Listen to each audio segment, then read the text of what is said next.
Here we go, episode 43, uploaded, coming at you here on Horse Race Bets. Another great. In fact, I think almost every single weekend for the next, 3 weeks, really, really interesting, incredible, and seriously impactful Kentucky Derby and Kentucky Oaks prep races. And we've got another one coming up here this weekend.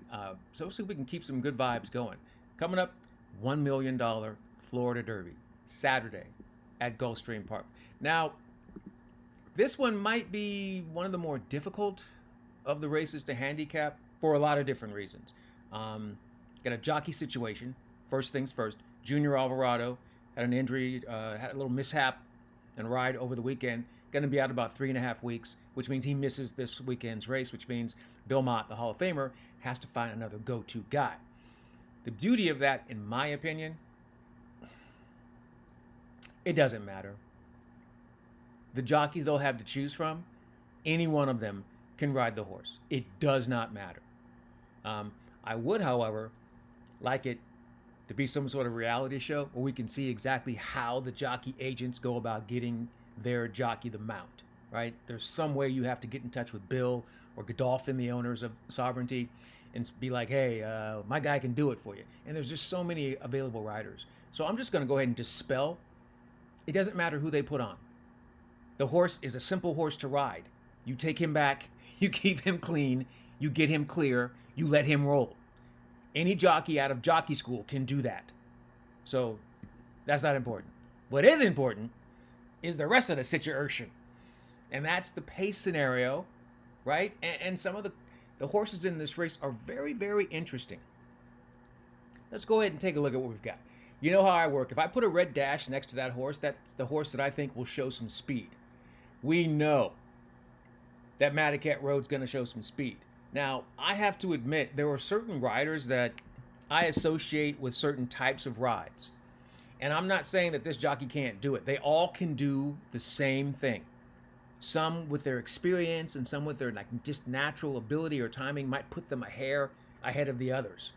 But mainly it's the experience that helps them.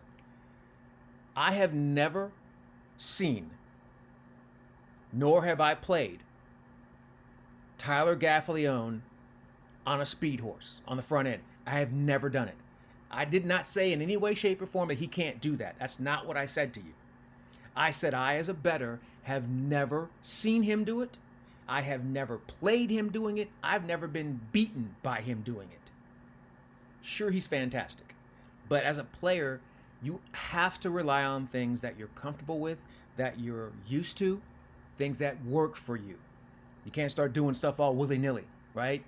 It's like we're in a race with Zenyatta, and all of a sudden Zenyatta's on the front end. Like, no, that doesn't happen. Don't do stupid stuff, right? Play to your strengths. Do what you're used to doing. So I know that Madaket Road has the speed, and I know that Tyler Gaffalione has got to get a directive from Bob. That means get out on top. If you don't get out on top, don't even come back here.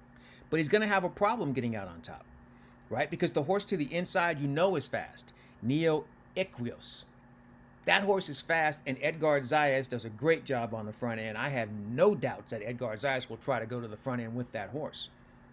Then you move to the horse that I think is really interesting, Disruptor. Todd Pletcher, Ripoli, Irad Ortiz Jr.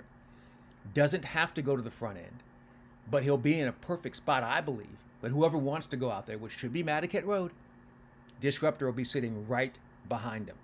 Now, that's two speed horses. Jimmy's Dailies, here's the only reason why I think this horse may be forwardly placed. How about that? Certain riders are cyclical, right? Everybody goes through hot streaks, cold streaks. But there are certain riders that you can tell they're making different decisions. Joel Rosario is making different decisions these days, and they're working. And I think Joel's going to put Jimmy's Dailies right there in the mix. Not trying to dictate, but he's going to be sitting right there. Because I don't think that Irad and Disruptor or even Tyler and Madaket Road will let Jimmy's Dailies have the lead, right? And then the other, and those are the four speed horses right there. Now, there's another horse that might, Tappan Street is versatile, but I don't think they want anything to do with the lead. Even though Luis Saez is really great at putting horses in a nice stalking position, I expect them to be sitting back just like Sovereignty is. Now, Sovereignty's got a couple of things to worry about. a new jockey, and then that post position out there, when you're going this distance at the Gulfstream Park, that post position is not good because of that weird little run up. Now they're going to add some distance to this, and I was listening to some experts, Caton Bradar and Larry Colmus, speaking on FanDuel TV. Caton Bradar is the best. I don't care what anybody says, but she was talking about how that spot, everybody knows that post is not good for that distance, but they're going to move the gate and give them a little bit more distance to work with, and that could help Sovereignty with that post position out there. But the thing that's going to be the biggest problem is the speed. But I think the 1, the 4, and if Tyler Gaffalione doesn't mess it up, the 8, they all have to be out there going. And if they do that, Sovereignty wins the $1 million Florida Derby. And we kind of want to keep that as simple as possible. He's just a really, really good horse, and he's going to be in a good spot.